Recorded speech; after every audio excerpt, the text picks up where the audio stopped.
Iraq War veteran, Ebola doctor, and author Dr. Antonio Webb is talking to students here in Chicago today about overcoming life in the streets and pursuing your dreams. Dr. Webb joins us live in the Good Day Chicago studios this morning. Thank you so much. I joke with you because you've done a lot. You're from Louisiana. So what are you doing in Chicago today? Talking to our young kids about life in the streets, and then of course growing up and being successful.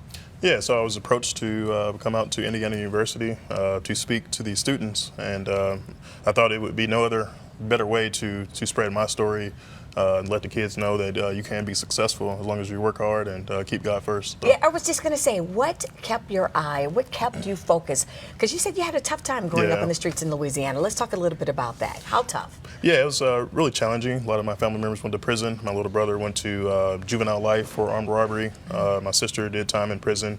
And ever since I was younger, my mom has been on and off drugs, in and out of jail my whole life. So I think the kids can relate to something of that nature, especially in Chicago area. So you've got a story like that. How do you have, with that much going on in your life, that much pulling you to the negative side, you stayed focused and you just said, I'm not going to use this as a crutch. As a matter of fact, that made you stronger and more determined. Absolutely. And I think after seeing my little brother in prison behind prison walls in his orange jumpsuit, and ever since that time, I made it a pact to myself and made a little promise that I would stay out of trouble and try to reach my goals. So graduated from high school and all of that.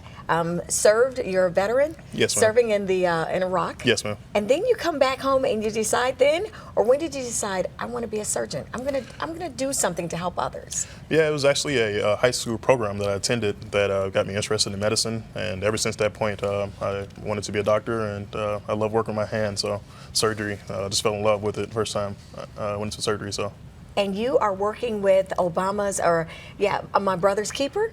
That's a great program, and hopefully I can get be a part of that. But I think that's a way to help our kids in the inner city. I think that's a great idea. But why do you think that you need to be a part of that to help and get your message out?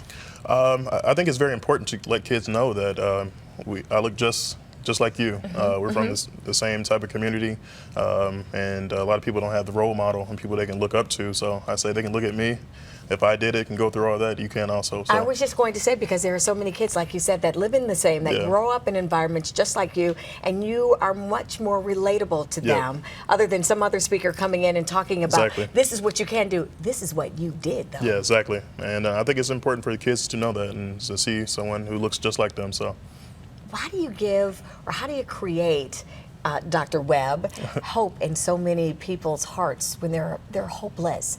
They see so much going on, like you did, and it's a different time. I mean, if you don't have that one person in the house that can put you on that right path, was it mentors? What do you say made the difference for you in your life? I would say it's my father. My father, he had a really rough background also.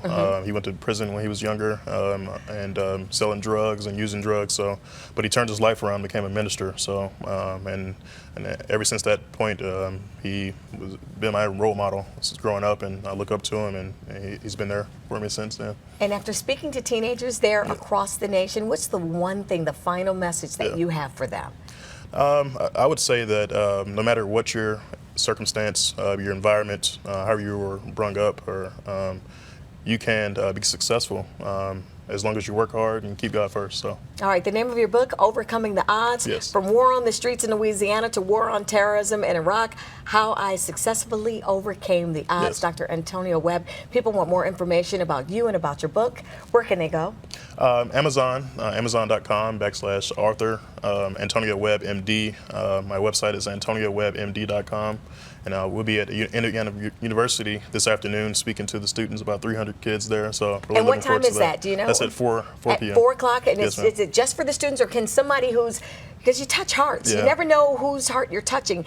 If somebody's out there watching this morning, is it open to the public as well? It's open to the public. It'll be a lot of fun. I like to meet everyone. So bring your kids if you want your kids to be really inspired by my message.